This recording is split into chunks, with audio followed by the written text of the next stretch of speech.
नमस्कार दोस्तों, मैं प्रवीण सिंह जुपिटर @79 के ऑनलाइन क्लासेस में आप सभी का हार्दिक स्वागत और अभिनंदन करता हूं। आप सब देख सकते हैं आज हिंदी व्याकरण का बहुत ही इम्पॉर्टेंट टॉपिक लेकर आया हूं, लिंग निर्धारण। ये लगभग हिंदी व्याकरण में सभी एग्ज़ाम में पूछे जाते हैं। हिंदी व्याकरण का ये टॉपिक सभी एग्ज़ाम में पूछा जाता है, लिंग निर्धारण। लिंग शब्द हिंदी भाषा में चिन्ह या पहचान के लिए प्रयुक्त होता है। शब्द के जिस रूप से यह पता चले कि कोई भी शब्द आता है। अब एक बार बीच में बोलना चाहूँगा कि अगर हिंदी में आपको या लिंग निर्धारण के लिए बोल दिया जाए किसी सजीव वस्तु जैसे भेड़, बकरी, कुत्ता, बिल्ली, आदमी, औरत, जो भी हो, तो इसमें लिंग निर्धारण करना बहुत ही आसान होता है। लेकिन अगर किसी वस्तु में किताब, पेंसिल, कलम, कुर्सी, मेज, इन सब में पूछा जाए तो इनमें लिंग निर्धारण करना थोड़ा मुश्किल हो जाता है और ऐसे ही क्वेश्चन एग्ज़ाम में पूछे जाते हैं। तो आज वही समस्या को सॉल्व करने के लिए मैं आप सबके समक्ष लेके आया हूँ।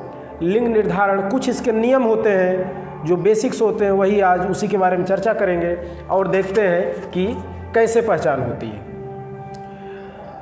तो पता इसमें देखिएगा कि जिस शब्द से पता चले कि वह पुरुष जाति का है या स्त्री जाति का, उसे हिंदी व्याकरण में लिंग कहते हैं। तो हिंदी व्याकरण में लिंग दो प्रकार के होते हैं, पुल्लिंग और स्त्रीलिंग। हिंदी व्याकरण में लिंग दो प्रकार के होते हैं, पुल्लिंग और स्त्रीलिंग। हालांकि संस्कृत में लिंग तीन प्रकार के होते हैं, तीसरा जो नपुंसक लिंग भी होता है, लेकिन हिंदी में दो ही पढ़ाया जाता है। हिंदी में दो ही ज़्यादा इम्पॉर्टेंट है। तो संस्कृत जो है हिंदी भाषा की आदि जननी कहा जाता है। आज जो हिंदी हम लोगों के समक्ष है तो ये हजारों साल के बाद हमारे सामने आई हुई है। इसका कई रूपों में होते हुए जो आज खड़ी बोली या जिसको कौरवी बोली बोलते हैं, तो ये हिंदी है। तो इसमें पुल्लिंग की पहचान कैसे करते हैं, तो इसमें कुछ नियम हैं, उनको देखते हैं। जैसे नियम नंबर 1, जिन शब्दों के अंत में आ, आओ, पा, पन, त्व, न ये प्रत्यय जुड़े हों, वे प्रायः पुल्लिंग शब्द होते हैं। ये ध्यान दीजिएगा। प्रत्यय और उपसर्ग ये एक अलग ही टॉपिक है, उसके बारे में कभी और चर्चा करेंगे। लेकिन अभी इतना जानते रहिए, जो लास्ट में किसी शब्द के अंत में जुड़ा होता है उसे प्रत्यय कहते हैं और जो शुरुआत में होता है उसे उपसर्ग कहते हैं। ठीक है दोस्तों। तो आ, आओ, पा, पन, त्व, न कैसे होता है, इसका कुछ उदाहरण दिया गया है। जैसे मोटा, इसमें आप देखिएगा तो लास्ट में आ प्रत्यय आ रहा है, बुढ़ापा पा प्रत्यय आ रहा है, बचपन, अब इसमें पन प्रत्यय आ रहा है, महत्व, अब इसमें लास्ट में त्व प्रत्यय, त्वर जुड़ा हुआ है। अब लेन देन में क्या, कौन सा लिंग है, तो इस तरह से ये पहचान है, नियम है कुछ, इसको ध्यान में रखते हुए हमें समझना होगा कि कौन सा पुल्लिंग है और कौन सा स्त्रीलिंग है। तो अब इसमें देख सकते हैं कि लेन देन क्या है, ये पुल्लिंग में आएगा। तो मैं आशा करता हूँ कि इसको आप लोग जिनको भी नोट डाउन करना है, ये साथ में कलम और कॉपी साथ में रखिएगा, इसको नोट कर लीजिए। ठीक है दोस्तों। तो इसके आगे नोट कर लीजिए, इसके आगे फिर बढ़ते हैं कि पुल्लिंग की पहचान अगला नियम क्या होता है, उसको देखते हैं। ठीक है, ये उसी के आगे नियम नंबर 2 में देखिएगा पुल्लिंग की पहचान क्या है। नियम नंबर 2, जैसा कि इसके पहले आप लोग पहला नियम जान चुके हैं, तो नियम नंबर 2 है महीनों के नाम। महीनों के नाम, ये हिंदी और अंग्रेजी जो महीनों के नाम होते हैं उसमें उनके नाम पुल्लिंग में होते हैं। जैसे चैत, ज्येष्ठ, आश्विन,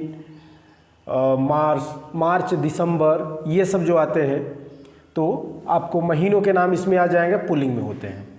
नंबर 3 है दिनों के नाम। जैसे सोमवार, मंगलवार, बुधवार, गुरुवार, ये सब जो दिन के नाम हैं सातों, ये आपके आते हैं पुल्लिंग में। नंबर 4वां नियम है, नंबर 4था है तारों और ग्रहों के नाम। तारों, ग्रह और उपग्रह जो भी हैं तो ये सब आपके पुल्लिंग में आते हैं, जैसे सूर्य, चंद्रमा, शुक्र, बृहस्पति आदि।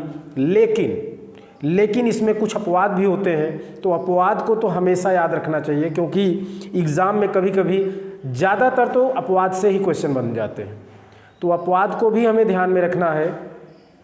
तो इसमें है जैसे पृथ्वी भी एक ग्रह है, लेकिन ये हमेशा स्त्रीलिंग में आते हैं। पृथ्वी जो है यह एक ग्रह है, लेकिन हमेशा स्त्रीलिंग होती है। तो ये हमें ध्यान में रखना है कि ग्रहों और तारों या उपग्रह ये सब तो पुल्लिंग में आते हैं, लेकिन एक पृथ्वी है जो आपका स्त्रीलिंग में आएगा। नंबर 5वां नियम, नंबर 5वां है पहाड़ों के नाम। पहाड़ों के नाम इसमें आप देख सकते हैं कि पहाड़ों के नाम जैसे हिमालय, नीलगिरी, अरावली, सतपुड़ा आदि, तो पहाड़ों के नाम पुल्लिंग में आते हैं। तो पहाड़ों के नाम पुल्लिंग में आते हैं, ये हमें ध्यान में रखना है।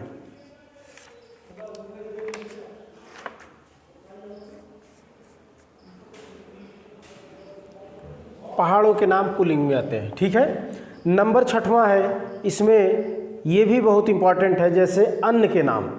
जो अनाज हम खाते हैं, जो अन्न खाते हैं, उनके नाम जो होते हैं ये पुल्लिंग में होते हैं। जैसे गेहूँ, जौ, चना, मटर, चावल, ये सब जो अन्न होते हैं ये पुल्लिंग में आते हैं। लेकिन इसमें भी अपवाद है, इसमें भी कुछ अपवाद होते हैं, तो ये हमें विशेष तौर से ध्यान में रखना है। अपवाद में जैसे कुछ अन्न स्त्रीलिंग होते हैं, जैसे कुछ अन्न स्त्रीलिंग में आते हैं, जैसे अरहर, मूंग, मकई, सरसों आदि। ये कई बार एग्जाम में पूछा गया है, ठीक है दोस्तों। तो ये कई बार एग्जाम में पूछा गया है, तो एक बार फिर से आपसे रिक्वेस्ट करूंगा कि जो लोग अभी तक ये वीडियो देख रहे हैं और सब्सक्राइब नहीं किए हों, तो एक एहसान मेरे पे करिएगा, सब्सक्राइब कर लीजिए और इस वीडियो को लाइक कर दीजिए और नोटिफिकेशन का बेल आइकन जो है उसको प्रेस कर दीजिए, तो जिससे जो भी हमारे वीडियो आते रहेंगे आपको हमेशा मिल जाएंगे, ठीक है दोस्तों। तो इसको शेयर करना भी ना भूलें, क्योंकि आपको बताना चाहूँगा कि ये हमारा चैनल अभी नया है, तो लेकिन आने वाले समय में अभी कुछ एग्ज़ाम्स है जिसमें हिंदी बहुत ही इम्पॉर्टेंट है। विशेष करके लोगों को डिमांड आई कि हिंदी पर ही वीडियो बनाइए, तो हिंदी पर चल रहा है। और भी हमारा जो टीम है, जो भी उसके मेंबर हैं, तो टीम में वो भी वीडियो आपके समक्ष लाएंगे। तो आने वाले समय में और भी सब्जेक्ट पर वीडियो आते रहेंगे, तो आप लोग इसको सब्सक्राइब कर लीजिए। और ज्योग्राफी, हिस्ट्री का बहुत ही अच्छा वीडियो आपके सामने लाऊंगा बहुत जल्द। और भी सब्जेक्ट जैसा बता रहा हूँ कि और भी टीम के हमारे जो भी सदस्य हैं वो सब भी वीडियो बनाएंगे इसके लिए, ठीक है दोस्तों। तो जो लोग अभी इस पर नए हों तो उनसे यही रिक्वेस्ट है कि आप लोग इसको सब्सक्राइब कर लीजिए, ठीक है। तो इसको आप लोग नोट डाउन कर लीजिए, इसके बाद आगे बढ़ते हैं।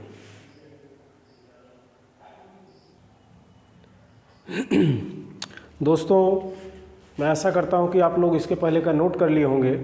तो नियम नंबर 7 में देखिएगा, इसमें जैसे वृक्षों के नाम पुल्लिंग में आते हैं, लेकिन अपवाद के रूप में इसमें भी एक अपवाद है। जैसे इमली का वृक्ष जो होता है वो स्त्रीलिंग होती है। तो क्या होती है? स्त्रीलिंग। वृक्ष की बात है तो पुल्लिंग में आएंगे, लेकिन इमली क्या है? वो स्त्रीलिंग में। नंबर 8 में देखिएगा धातुओं के नाम सदैव पुल्लिंग में होते हैं, जैसे सोना, तांबा, पीतल, जस्ता आदि। लेकिन इसमें भी एक अपवाद है। अपवाद को मैं यही कहूँगा कि आप लोग विशेष तौर से इसको ध्यान में रखिएगा। अपवाद में चांदी, ये कई बार एग्जाम में आया है, तो चांदी भी एक धातु है, लेकिन ये स्त्रीलिंग होती है, ठीक है। तो नंबर 9 पे देखिएगा रत्नों के नाम, रत्न जैसे हीरा, मोती, पन्ना, मूंगा, ये सब रत्न पुल्लिंग में आते हैं। देशों के नाम, देश के नाम पता ही आप लोगों को, भारत, अमेरिका, अफगानिस्तान, श्रीलंका, बहुत सारे देश, जो भी देशों के नाम है ये हमेशा पुल्लिंग में आते हैं। नियम नंबर 11 है जल मंडल और भूमंडल के भागों के नाम। जल मंडल मतलब जहाँ पे जल स्थित होता है, जैसे समुद्र हो गए, सरोवर हो गया, ये सब में आकाश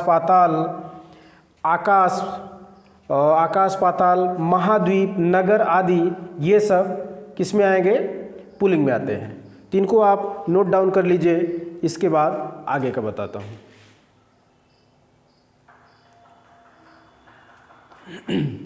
तो नियम नंबर 12 आप देख सकते हैं, शहरों के नाम मुंबई, चेन्नई, दिल्ली, कानपुर आदि। इसमें भी कुछ हिंदी के विद्वान अपवाद के रूप में मानते हैं, जैसे काशी, मथुरा, अयोध्या, ये सब जो नगरी है ये स्त्रीलिंग होती है। ये सब नगर जो हैं शहरों के नाम स्त्रीलिंग में आते हैं। नंबर 13 देख सकते हैं, इसमें शरीर के अंगों के नाम या कहीं पे देह के अवयवों के नाम, शरीर को देह भी बोलते हैं, तो शरीर के अंगों के नाम या देह के अवयवों के नाम इस तरह से भी याद रख सकते हैं। तो इसमें नाक, कान, गला, मस्तक आदि जो भी शरीर के अंग हैं ये आपके आएंगे पुल्लिंग में आते हैं। नंबर 14 आप देख सकते हैं, द्रव पदार्थों के नाम। द्रव आपको पता होगा कि द्रव क्या होते हैं, तो द्रव पदार्थों के नाम इसमें जैसे पानी हो गया, शरबत, घी, तेल, दही आदि, तो ये सब आपके पुल्लिंग में आएंगे। कुछ ऐसे शब्द होते हैं कि जो हमेशा नित्य पुल्लिंग शब्द, नित्य का मतलब हमेशा जो पुल्लिंग शब्द में ही होते हैं, जैसे हाथी, तोता, कौवा, मच्छर, बिच्छू, खटमल आदि, तो ये सब आपके हमेशा पुल्लिंग में ही होते हैं। तो ये सब हैं पुल्लिंग में। तो इसके बाद कुछ शब्द आपको ये आप पुल्लिंग शब्द का नियम पढ़ चुके हैं, तो इसमें सारे पुल्लिंग के बता दिया।